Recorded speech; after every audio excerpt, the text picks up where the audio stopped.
It's one of the most iconic moments in the history of golf.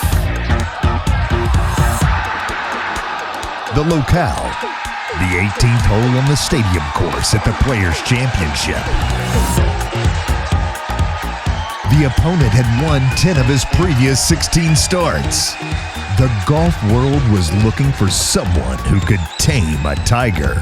Be the right club.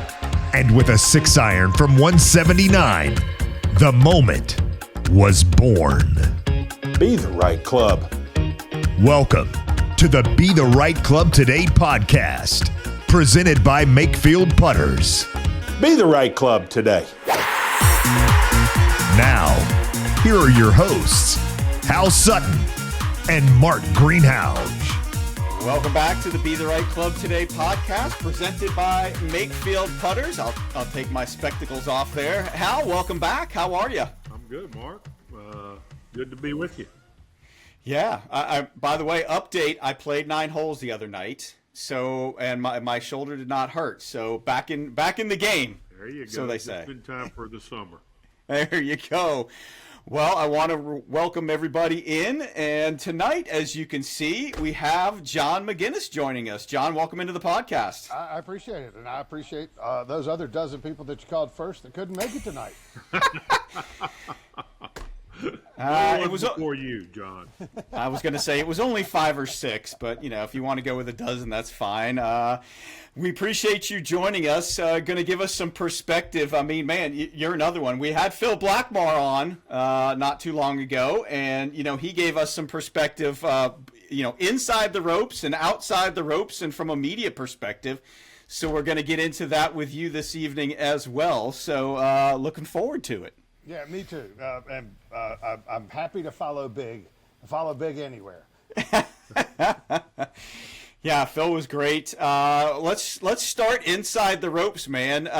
You both played on the PGA Tour. Did you guys ever get paired together? Did you ever play together? Who's that? Me and with Becky. Hal. Oh yes. Yeah, I played together with Hal a few times, but I played with Hal on. I hate to start the show on a note like this, but. In 1999, on Saturday at the Western Open, it was 145 degrees, and my caddy went down. He had a heart attack. No. And we were in contention. We were all in contention.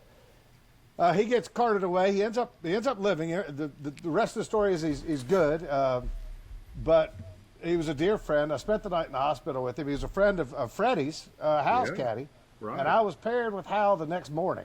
Or the next afternoon on Sunday, and he could tell I hadn't slept. I was a mess, and he put his arm around me walking down the first fairway and said, "We're going to get through this together." That guy right there, who's tough as nails, is soft and cuddly as he wants to be. He went down in the middle of the round? Yeah, the 15th hole. So what did you do? Well, fortunately it was a Tiger event, so there were lots of people there. And a doctor came out and a nurse came out, and one of the spotters from CBS came and started performing CPR immediately. It was quite a scene. It's a day I'll never forget. I don't know how you finished the round. I actually tried to get in the ambulance, and one of the rules officials is like, he doesn't want you in that ambulance. he doesn't want you. Yeah, that's not where you need to be. So who carried the bag the last few holes? Another spotter from CBS. Okay. Caddy. That actually for a couple of weeks after that. Well, there you go, Hal. That's how we kick it off. Yeah. You are the cuddly guy, apparently. Well, at the time I didn't know anything about a heart attack. Since then, I understand a heart attack because I've had one myself. So, not anything that I had to, it is scary, but I didn't go down. So. So, looking back at your career, is there a direction or something that helped you go down the path of getting behind the microphone and off the golf course? Was there? Give me a framing of that as well. In 2004, when I got hurt. Now, let's face it. This was not a career that was going to lead into me sailing away. Especially in those days. In 2004, I got hurt and had elbow surgery. And my agent, fast-talking Yankee agent, called me and said, hey, do you have any interest in filling in for a couple of weeks on USA Network? This is '04. USA Network had Thursday, Friday coverage. And I said, I have no interest in that whatsoever. He said, well, hang on a second. The first week is the Senior Players Championship. It's in Dearborn, Michigan. I can fly you in on Wednesday afternoon. I can get you out on Friday night. You're going to do 2 hours on Thursday, 2 hours on Friday. You're going to stay at the Ritz-Carlton, and they're going to pay you $5,000. I said, I could probably fit that into my schedule. And I did that week, and then I did the next week back in Detroit at the Buick. And I asked Tiger the dumbest question he'd ever been asked in his entire life, live on television, with Lance Barrow. All Lance Barrow did was win like 18 Emmys at CBS for golf and football. And I've got Lance in my headset saying, ask Tiger what he has to do to win the golf tournament. Ask Tiger what he has to do to win the golf tournament. Well, Tiger wasn't actually playing all that well. And, of course, he was defending champion because he was defending champion every other year. And this is the question that I asked him, because this is the last 5 minutes of my broadcasting career. This is week 2 of 2. And I said, Tiger, we all know you're getting married soon. How's that going to affect your fishing? Dumbest question he's ever been asked, period. But he spent the next 90 seconds talking about spearfishing in the islands and how, he and Elin went spearfishing together and blah, blah, blah, blah, blah. And it was amazing. We'd never heard any of those things before. And then I get finished, and all I hear is Lance's gruff voice saying, "You're done, Maginnes." And I'm thinking, well, that's how that goes. I was already signed up to take the insurance license exam a few weeks later, and I've been studying for it. And I get back to the TV compound, and I want to thank everybody. And Lance comes down, and I shake his hand and thank him from the truck. And he said, "You didn't ask my question." I said, "No." I said, I appreciate it. I really had a good time." He said, "Oh, I'll see you again." And that was it. And then the guy that hired me, Kevin Landy, who's now Director of Communications for the USGA, was at USA Network at the time. And he comes down the steps like 20 minutes later, and now I'm worried about my flight. And he says, "You know what I've been doing?" And I said, "What?" He said, "I've been sending that interview all over the world." a little harder back in '04. Right. And I said, "Really?" He said, "Yeah, what are you doing the next 11 weeks? There are 11 weeks left on the schedule." And I said, "Whatever you want me to do." And that's how it started. I fell in love with it in a very short period of time. And fortunately, I did pass the insurance exam, but I never sold a policy. Well, it's a good thing you deviated from Lance's question. Well, maybe. I've loved Lance. I've gotten a tremendous amount of advice from him. I did not know him well then, but now 20-something years later, if I'm in Dallas or Fort Worth, I'm calling Lance to go to dinner because he is great company. But wait a second. I don't know if Tiger's ever given that much information in an interview, period. Well, that was the thing. It was John Cook and Bill Patrick in the booth, and Cookie, who at the time at Isleworth, I mean they were good friends, and Cookie said into the microphone, "Hey, that's the best answer Tiger's ever given. Somebody needs to hire Maginnes immediately." And ironically enough, that was the second week of broadcasting 22 years ago. Last week, I worked the Champions Tour event in Madison, Wisconsin with John Cook. Full circle. Absolutely amazing. Well, so how do you take it from TV to Sirius XM and walking the golf course? And what's the difference between, the TV piece of it and the radio piece of it? It took me a while to figure out the difference. But it's this. When you're doing television, you're responsible for what people can't see and for the players themselves. When you are doing radio, you're responsible you have to be the eyes. So you have to be with the ball. So if I'm covering Hal Sutton and he's playing the first hole at Shinnecock, I'm not in the fairway with him while he's hitting his second shot. I'm up at the green so I can tell the world where the ball went. So it's a completely different experience And part of the reason why I enjoy what I do so much because I get to do both, and I get to be in different places, and it's a different challenge. And when to speak, and when you have time to give a longer answer to create something, or when you need to get in, get out, and move on to the next thing. It takes a while to figure those things out in the broadcast, and when you do, it makes it a whole lot more fun and a whole lot more liberating. If I was only better looking and had better hair, I'd have been on the networks years ago. If we were Hal, maybe I could have won a major or a Players or two. If we were Hal Sutton, both of us. I mean, Yes. neither one of us have hair for TV. Right. Well, Hal does. He does still to this day. To It's this almost day, not fair. 68 and change, and I've still got hair. Well, so Hal, did anybody ever approach you to do TV or radio stuff? Yeah, I did for ABC for a little bit. I wasn't. I'm not sure I was built for TV, to be quite honest with you. I know how hard it is out there, and I didn't give the answers maybe that they were looking for. I never will forget Mark Loomis, who was director at the time. I was doing color on the odd holes. Curtis was doing it on the even holes. We were at Westchester, and Tom Lehman was on the 35th hole, which was 17, and he got about a 10-footer for birdie, and I'm doing it with Steve Melnick. Steve Melnick says, "Hal, Tom Lehman, great player, won a British Open, but putting has not ever been his forte. And what do you think?"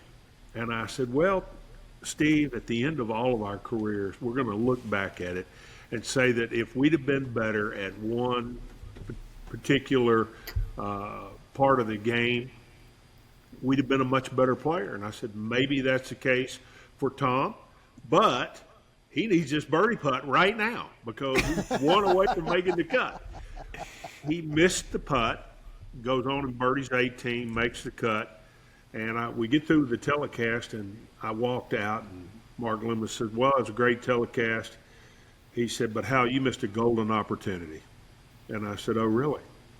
And where was that? He said, "Well, you should have told it like it was with Tom Lehman." And I said, "You know what, Mark?" I said, "Tom Lehman's a good friend of mine, and I know how hard this game is, and I want to tell you something right now. You don't pay me nearly enough money on national TV to knock someone. So, I've been reading that you've been thinking about Paul Azinger or me or whatever." I said, "Let me make that easy for you. I'll do next week at Boston for you, but after that, Hal Sutton's not available anymore." And that was the end of my career right there.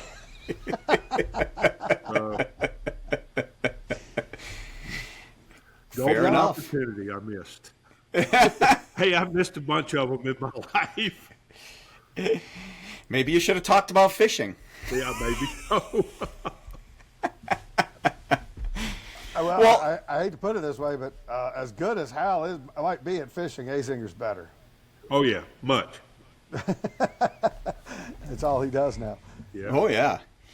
Well, so that begs the question, John. Either of you, when you were playing, and there's on-course reporters, and there's when the TV people, to your point, John, are closer. Because they're on top of the action, they're getting the clubs, they're doing all that, they're checking out the lie. I know you do some of that stuff as well, but like you said, you're up at the green. A lot of the TV people are sometimes a little bit closer to where the shot's being hit.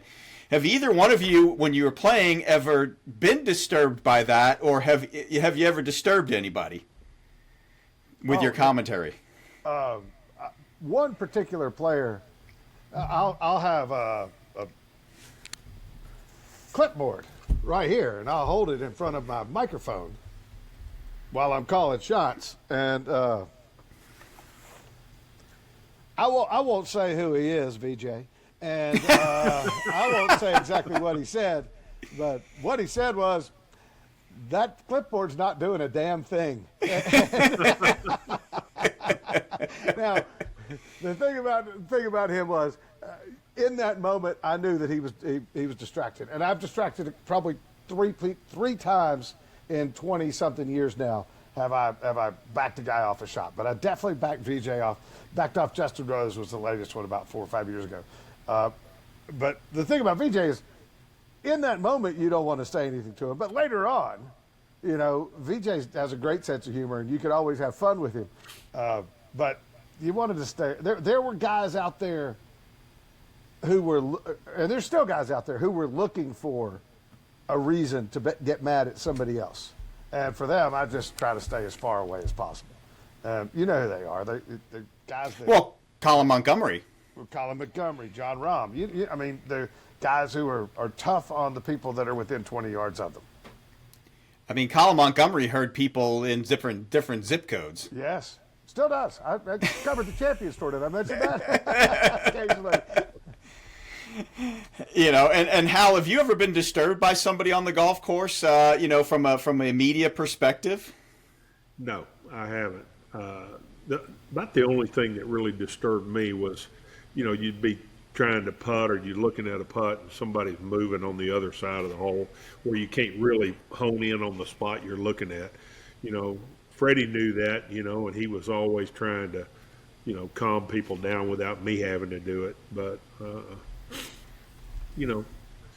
if you let yourself get tied up in that, you get disturbed all the time. There's a lot of people going up doing different things out there. I learned early on that I needed to just kind of overlook it the best I could and keep going. And I had so many voices in my own head, and still do, that, I was distracted, but it wasn't because of what was going on around me. The fact that I made it out there at all is kind of a miracle. And at this point, these guys are so much better than we were. The equipment's so much better. The training's better. Everything is better now than it was, except for perhaps the skills of the players. Actually, let's go find a set of irons from 1982 that Hal played with a Bellata ball and see what these guys could do with with that stuff. Yeah, you can't even talk about it in the same context anymore. Everything is so different, consequently they get paid a lot more money too, I guess, because everything's so much different. But, they all swing alike. I think if there's anything missing is personality. I would love to see, we talk about it on here all the time. I'd love to see the ball spin more because that'd bring out some personalities in everybody. If the ball curved a little bit, it danced around on the ground a little bit, those sort of things, you'd see some personality. You'd see some anger. I hate to say this because I have nothing but admiration for the guys that I'm about to mention, but Scotty Scheffler playing bad is more entertaining than Scotty Scheffler playing good. We saw it at Memorial when he got upset with the wind. When he wins 6 times or 8 times in a season, that's great. It's historic. It's fun. But when he gets angry, that's entertaining. Jordan Spieth, when he's not playing well, that's entertaining. The guys now have been convinced that to play your best, you have to be calm and zen and all of those things. And I don't know how they did it. I don't know how they do it. Where are the Fireballs? Where are the Steve Pates and the Jared Kellys? Where are those guys? Well, you don't see passion out there a whole lot. Tiger making that putt and running around on the green. Passion sells. I'm sorry, it still sells. Passion sells. Yeah, the last true passion that I can remember, and it was 2 players, and it was a Ryder Cup, and it was Rory and Patrick Reed going back and forth for 9 holes. You can't beat that kind of scenario and that kind of a raw emotion coming out of players. And like you said, you don't see a whole lot of it. Is there anybody that gives you hope, John, as you follow groups? I think so. Justin Thomas has a lot of fire in him, and he's not scared to tell you about it. When he's at his best, he's a lot of fun to watch. I think Rory has found. I think there was a period in his career where maybe he wasn't as invested as he is now, but he seems very invested now. And some of the younger guys, I'd like to see get a little kick. The problem is we're going to see a lot of guys in this era have great runs, 4 or 5 years, and then never hear from them again. Because in those 4 or 5 years, they made $20 or $30 million. Whereas previous generations, you'd have a guy do that, and then he'd disappear, and then he'd come back. And we even had an award for it. It was brilliantly named. It was the Comeback Player of the Year award. We don't even have it anymore because we're not expecting anybody to come back anymore. Yeah. Because it's so hard to get there the first time, and the incentive to come back is considerably less when you live on the Your water with a pockets nice are boat full. out back. When your pockets are full. Yes. I'm going to take a quick break. I want to remind everybody about our sponsor, Makefield Putters. Hey, we got 3 Makefield guys here on the call. Made in the USA. Go out to makefieldgolf.com. Check out all of the different things that you can do with this putter. I mean, you've got the mallet putter. John, have you hit the blade putter yet? I have. I got one of the first ones. I saw it at the show down at Orlando in January and was blown away. And I got to be honest with you. I have it. It's in the car. Sometimes it makes it to the golf course, but my Defiant, my original Defiant, I don't even have one of the ones that's been painted. Just the old black one. It's so good. It feels so good, and it's so easy to aim. For me, as I've gotten older, Hal, I don't know about you, but I have trouble aiming my putt. I feel confident that I'm aiming where I'm looking, and with that Defiant, I feel confident that I'm aiming at the right lip. That's where it's aimed. It must not have anything to do with age because I'm quite a bit older than you, John. I can still aim the putter. Maybe it's something else, eyesight or.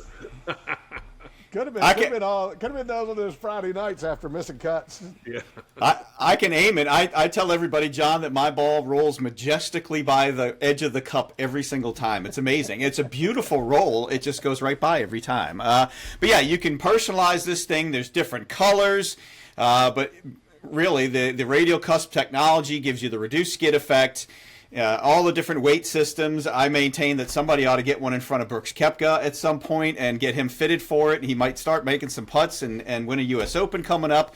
I also want to remind everybody about Peak Vision. See like you've never seen before with Peak Vision sunglasses. The difference is immediate. Get ready for the season and use the promo code GS15 at peakvision.com. And by the way, we also, Hal, have our Be the Right Club Today .com website, and out there is a store. My stuff shipped today, so I'm getting a hoodie and a golf shirt sent in so I can start wearing them on the show. So we got all that going on. So the podcast is coming along nicely, Hal. Yeah. John, you need a hoodie. I definitely need a hoodie. Do you guys make them in the big and tall? Is there a big and tall section on that website? I'm sure there is. Who's your favorite brand? Double X. Double X, Johnny O, Double X works perfect. You hit at least 18 putts around, more like low 30s. So you better make sure you got the right putter in your hand. And I don't think people have spent enough time trying to make sure they have that. Hi, I'm Hal Sutton. 25 years ago, I had the right club at the right moment, and it made a huge difference. Today, I've teamed up with Makefield Putters. I now use the right putter today. You see, Makefield has unique radial cusp technology. The ball releases faster off the face and keeps the ball rolling more on its axis. The result is a straighter putt, more on target. When you get everything just right, the putter that fits you just right, the one that you believe in, your confidence should be oozing out of you. So I would encourage all consumers, go to the Makefield website and educate yourself and get fitted correctly, get the right putter in your hand, and there's hope for better putting ahead.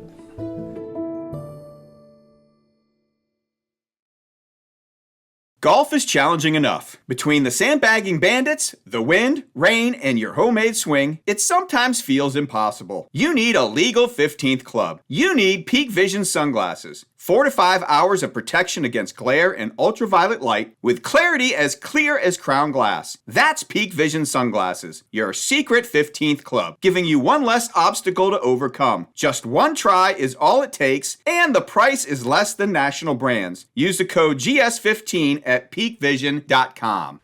As we got the U.S. Open coming up, the last time we were at Shinnecock, Brooks Koepka did win. And we had a little issue with golf balls being hit in motion during that tournament because of the unhappiness of the way the golf course was playing. What do you expect this time around? I want to start with I love Shinnecock. I played my first U.S. Open there in '95. So for me, it's always great to go back. And the fact that it's been 31 years kind of breaks my heart a little bit. But I think it's tremendous. I think they learned their lesson. The USGA, let it dry out too much. They know that. They won't let that happen again. That was a fascinating U.S. Open to me. There were 4 guys tied at 3 over par going into Sunday, and Brooks shot 2 under and won by 2. He was playing in the second to last group with DJ. It was, believe it or not, Tony Finau and Daniel Berger in the final group. Who at some point on the front 9 were never to be heard from again. It was fascinating. It always is there. The golf course is so hard and so fair that if you play it well, you have a chance. But in the 4 U.S. Opens that we've had there in modern times, do you know how many scores have been recorded for 72 holes under par? Not many. 3. 3. Which is just amazing. So I would not expect them to go low this week. So Hal, what was your thoughts about Shinnecock? I think it's very difficult. I played there in the '86 U.S. Open. I was in the last group with Greg Norman. That was the year he led all the majors, the final round. And anyway, he laid the sod over it on the first hole and bounced it on the front of the green, left the first putt about 10 feet short and missed it, made bogey. Never to be seen or heard from again that day. So, Shinnecock can do you that way. My good friend Raymond won that week, and I had the lead like on 13 and drove it right. And, stuff happens in U.S. Opens. You just – it's a miracle when you get through and you win a U.S. Open. It's a hard-fought battle. In '95, I'd never made a cut on the PGA Tour, and I was playing. They had the USGA had a sense of humor back then. I was playing with 2 other guys named John that had never played in the U.S. Open before. So there's 3 Johns in one group, and we're behind Norman Azinger and Floyd, and in front of Andy North. Jack Nicklaus, and it was somebody else. I mean, it was ridiculous. We were the beer and hot dog group. When we came through, go get your beer and your hot dog. Well, I'm standing in the 18th fairway, and Norman's behind the green, and he's 5 under, playing his 36th hole, and he chips it in. Well, I was 11 shots back, and I'm like, well, I can't make the cut now. Then I hit it about 20 feet, and my caddy said, well, at least if you make it, this is probably the most people that will ever see you hit a putt. And I made it. And I'm 11 shots back, and I do what you do when you're 20-whatever years old, and you're pretty sure you missed the cut. I went to a bar in Southampton, and I was sitting at this little fisherman's pub for a couple of hours while my wife and mother went shopping, and lo and behold, on the TV, it said projected cut +5. But Norman was at 6 under. But there weren't 60 players within 10 shots of the lead. So I got a tee time for the weekend. There you go. That year.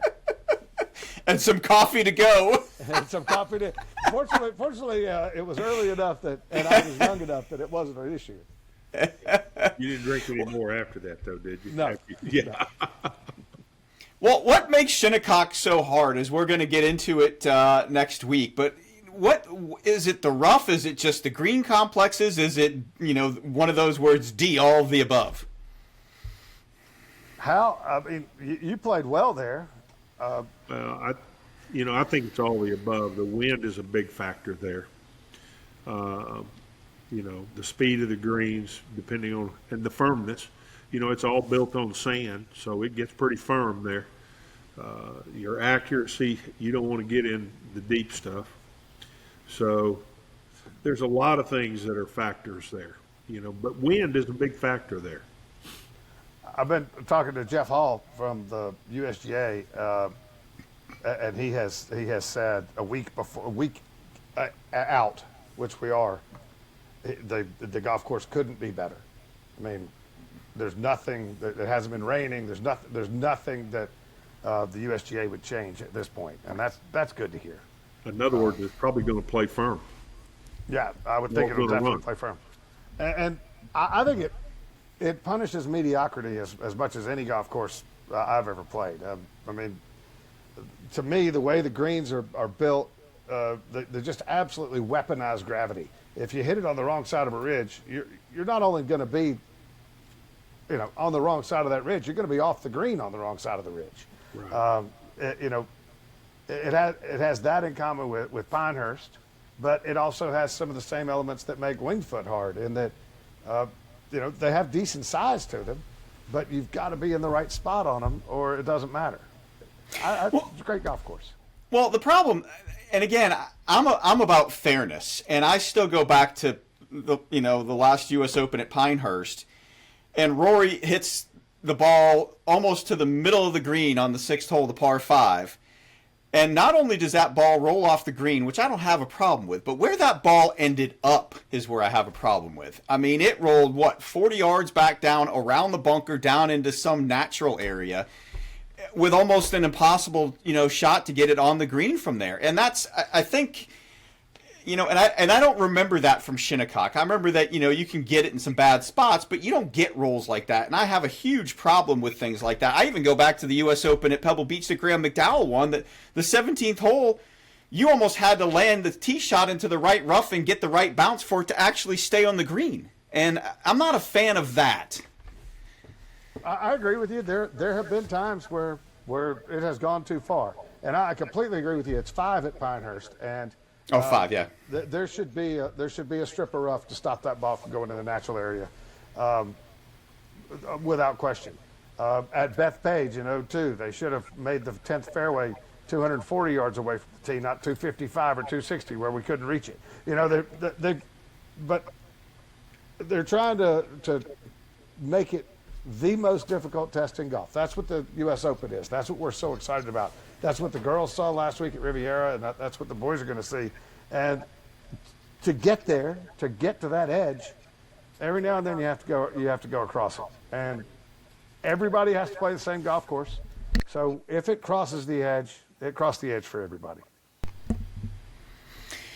All right. Well, John, before we let you go, what is the weirdest thing that you've seen happen during your broadcasting out on the golf course? Oh, that weirdest. And you've got to remember, when you're playing, you're not really paying attention. But when you're broadcasting, you see it all. I was at the President's Cup when there was the streaker. I've been to Phoenix. I stopped going to Phoenix. I've grown out of it, I think. Maybe one more year. From a golf standpoint, I think my favorite event I ever covered was the British Open that Rory should have won at the Old Course a few years back when Cam Smith won, because I was doing the radio coverage and I was ahead, so I was on the green when Cam Smith putted. I was the closest person to him that wasn't carrying his bag when he putted around the road hole bunker and got it up and down to essentially win that golf tournament. Those are the things that I'll remember from doing this job. Just how cool that is. And Rory, hit 18 greens and had 36 putts and shot 1 under because he drove the 10th green, and that's why he didn't win that golf tournament. Are there some players that that you've gotten a sense that don't want you anywhere near them? I mean, it was funny. Phil Blackmar told a story that he walked down the fairway with Darren Clark, and they were talking about fishing. And then the next shot that Darren hits, he cold shanks one. And Phil's like, oh my gosh, am I responsible for that? I mean, are there players that don't want any media anywhere near them when they're out playing? And there are other guys that will come up and chat with you just because. The guys that'll chat with you might surprise. Patrick Reed. I love following with Patrick Reed because he's going to talk to you anytime you're within 20 yards of him. Same with Jordan Spieth. There's other guys that no matter what you do, they're not going to talk to you. I mean, and that's predictable. Patrick Cantlay doesn't want me walking up and saying hello to him. Is anyone surprised by that? And I'm fine with that. I'll talk about his shots and I'll be done with it. It's funny. I've reached the age now where, like, I'm not friends with the players. I'm friends with all their dads because I'm the same age with all their dads. And when somebody like I see Justin Thomas, I say hi to Justin. But when I see Mike and Janie, I ask them where they're having, where you having dinner tonight. Same with, like, I'm not friends with Brooks Koepka, but Bob Koepka is an all-time great. So it's fun to look at it from their perspective, as I never looked at the tour from a father's perspective. And there's great people out there. Scott Scheffler, Scotty's dad, is.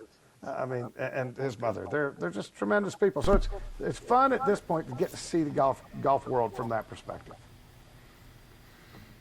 Big business out there, isn't it, John? And what I love about Scotty is he doesn't care. He just wants to play golf. And I like what John Rahm said when he was asked about the business to live. He said, "Look, nobody wants me in a pitch meeting. I don't know anything about that stuff. I just want to play golf. That's hard enough." I can appreciate that. All right, John, before we let you go, where are we going to hear you next? I'll be on the radio call at Shinnecock, and then the very next week I'll be on Golf Channel at the Champs Tour event in Endicott, in Binghamton. There you go. Where I played with Tiger in '96, 30 years ago. Remember? Tiger ended up in Endicott. Hello World? That was about a month after Hello World. He played with me. He decided to take the next week off, and then he went and won his first tournament in Vegas a couple of weeks later. So you feel totally responsible? I think I inspired him. I think he looked around and said, "This is what's out here. I got this." I'm sure you inspired him, but I'm sure.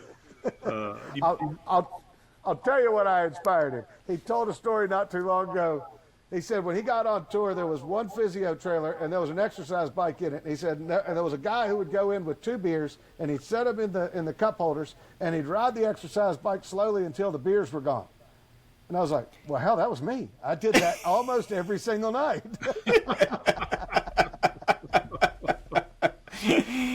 Oh, boy. Something else, John. I mean, we didn't know any better, Hal. I would have stayed on that bike longer, but I had to get outside for a cigarette. I mean, none of that's true anymore. No, none of that's true anymore. And where else can we catch you in the evenings? Kadrick and Maginnes on tap Monday, Tuesday, and Wednesday this time of year because there's actual real golf on Thursdays and Fridays. Sirius XM, channel 92, and we're just a couple of idiots who love talking about golf. So I'm overexposed and underpaid is what I say. Well, there you go. Well, we appreciate you joining us. And Hal, I'll see you in a couple weeks. And John, we'll talk to you again soon, whether it be here on the podcast or on the radio show. And that is the Be the Right Club Today podcast presented by Makefield Putters. Thanks for being on, John. Yeah, thank you guys. Thank you for listening to Be the Right Club Today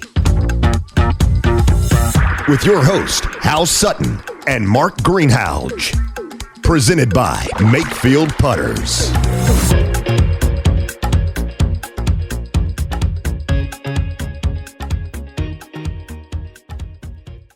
The preceding episode was a production of Moonlight Media Works in association with Walk Marketing.